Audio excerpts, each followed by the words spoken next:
गायघाट प्रखंड मुख्यालय के किसान भवन में गुरुवार को भी शपथ ग्रहण कार्यक्रम चलता रहा। नवनिर्वाचित प्रतिनिधियों को शपथ दिलाई गई, साथ ही उप मुखिया एवं उप सरपंच का चुनाव भी कराया गया। जिन पंचायतों के नवनिर्वाचित प्रतिनिधियों को शपथ दिलाई गई उनमें प्रखंड के शिवदाहा, बरुआरी, केवटसा, जमालपुर, कोदई, कांटा, पिरौछा, उत्तरी ग्राम पंचायत आदि शामिल हैं। नवनिर्वाचित प्रतिनिधियों को बीडीओ डॉक्टर विमल कुमार के द्वारा पद एवं गोपनीयता की शपथ दिलाई गई। इधर मुन्नी बेंगरी पंचायत के मध्य विद्यालय सकरी मन में भी आज विद्यालय शिक्षा समिति के गठन को लेकर स्थानीय अभिभावकों की बैठक बुलाई गई थी। बैठक के दौरान स्कूली शिक्षा व्यवस्था पर अभिभावकों की नाराजगी देखी गई, हो हंगामा शुरू हो गया। इस दौरान विद्यालय शिक्षा समिति के सचिव पद पर चुनाव को लेकर भी हंगामे की स्थिति बनती रही। काफी मशक्कत के बाद यहां पर चुनाव की प्रक्रिया कराई गई। यहां भी विद्यालय शिक्षा समिति का गठन किया गया, इसके अध्यक्ष एवं सचिव का चुनाव किया गया। बंदरा प्रखंड के हत्था पंचायत में बालिका मध्य विद्यालय चांदपुरा में आज शिक्षा समिति का गठन किया गया। यहाँ महिला अभिभावकों की उपस्थिति थी। विद्यालय के शिक्षा व्यवस्था एवं कार्य प्रणाली के बारे में भी अभिभावकों के द्वारा अपनी बातें रखी गई। इस दौरान विद्यालय शिक्षा समिति के गठन को लेकर भी चर्चा परिचर्चा की गई। सर्वसम्मति से यहाँ विद्यालय शिक्षा समिति का गठन किया गया। समिति के अध्यक्ष एवं सचिव का भी चुनाव किया गया।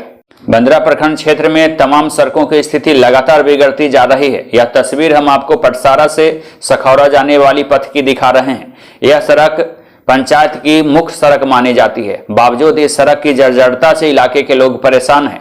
बताते हैं कि इस सड़क पर परिचालन से पड़ोसी जिला क्षेत्रों में भी जाना संभव हो सकता है। गायघाट प्रखंड क्षेत्र में धुबौली की यह तस्वीर है, जहां बागमती नदी की उपधारा में पुल नहीं होने के कारण से लोगों को भारी परेशानी का सामना करना पड़ रहा है। धोबौली गांव में यहां पुल निर्माण की मांग कई सालों पहले से की जा रही है। लगातार यहां विधायक बदलते रहे, स्थानीय जनप्रतिनिधि भी बदलते रहे, बावजूद लोगों की यह मांग पूरी नहीं हो सकी है। लोगों का बताना है कि धोबौली में पुल बनने से करीब दर्जन भर गांवों को सीधे सीधे फायदा होगा। बावजूद यहां पर धोबौली घाट पर पुल निर्माण की महत्व को और इसकी अहमियत को स्थानीय जनप्रतिनिधि नहीं समझ पा रहे हैं। लिहाजा यहाँ के लोग खास तौर से परेशान हैं। बिहार में सरकार पक्कीकरण सड़कों की बात कर रही है, लेकिन यह तस्वीर हम आपको दिखा रहे हैं बंदरा प्रखंड के मतलूपुर पंचायत के घोसरामा पूर्वी का, जहां अब भी सोलिंग वाली सड़क है और वह भी ऐसी सड़क जो सोलिंग धंस गई है और इस सड़क से चलना काफी खतरनाक साबित हो रहा है। लोगों का बताना है कि शाम ढलने के बाद लोग इस सड़क से नहीं चलते हैं। यह दर्दनाक स्थिति कई साल से है, बावजूद स्थानीय जनप्रतिनिधियों का ध्यान यहाँ नहीं है। घोसरामा एवं आसपास के लोगों को इस सड़क से चलने में खासतौर से परेशानी हो रही है और यह मुख्य सड़क मानी जाती है। नीचे बैगन और ऊपर परवल की खेती। किसानों के नए प्रयोग से बेहतर आमदनी की उम्मीद की जा सकती है। वैज्ञानिक सलाह हो और किसानों के अपने अनुभव हो तो दोनों के समावेश से बेहतर खेती किया जा सकता है और इसकी वानगी इस तस्वीर में आप देख पा रहे हैं। गायघाट प्रखंड क्षेत्र की यह तस्वीर है। कई किसानों ने इस तरह का यहाँ खेती किया है। स्थानीय किसानों का बताना है कि इस तरीके के खेती से व्यवसायिक लाभ की उम्मीद की जा सकती है और अब की बार बेहतर सब्जी उत्पादन की उम्मीद से किसान ज्यादातर खेतों में सब्जी फसल ही लगाई है। हल्की बारिश के बाद लगातार ठंड बढ़ती जा रही है। हार कपाती हुई ठंड के एहसास से लोगों की संकट बढ़ने लगे हैं। खासकर ग्रामीण इलाकों की यह तस्वीर है, जहां पर आप देख पा रहे हैं कि अलाव का प्रबंधन अभी से शुरू हो गया है।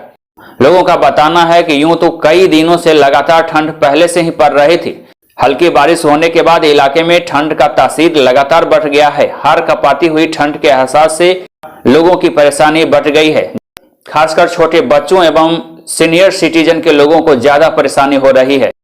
यह तस्वीर भी इस बात को दस्तक करती है। प्रखंड के प्राय ग्रामीण इलाकों में इस तरह का नजारा दिख पा रहा है, जहां लाभ लगाकर ग्रामीणों की एक साथ बैठकी देखी जा सकती है। टेपरी पंचायत के शिवनगर की यह तस्वीर है, जहां बिजली विभाग की लापरवाही स्पष्ट रूप से दिख रहा है। बांस के खंभों के सहारे यहां बिजली की आपूर्ति की जा रही है। शिवनगर की यह तस्वीर लगातार देखी जा रही है। बिजली विभाग के अधिकारियों को इस मामले में स्थानीय ग्रामीणों के द्वारा शिकायत भी की जा रही है। बावजूद इस मामले में बिजली विभाग के अधिकारी गंभीर नहीं हैं और बांस बल्लों के सहारे बिजली की आपूर्ति की जा रही है, जिससे किसी बड़े हादसे के होने से इनकार नहीं किया जा सकता है। बंदरा प्रखंड का पियर चौक का यह तस्वीर है। आपको बता दें कि सैदपुर से पिलखी जाने का यह प्रमुख मार्ग है और पियर का जलजमाव इलाके में प्रसिद्ध है। लोगों का बताना है कि बरसात के दिनों में यहाँ पोखर जैसे हालात पैदा हो जाते हैं। पोखर की तरह यहाँ जल जमाव लगे रहते हैं। लोगों को खासतौर से परेशानी होती है। हल्की बारिश के बाद भी अगर लोगों को इस सड़क से गुजरना हो तो काफी खतरनाक सफर साबित हो सकता है।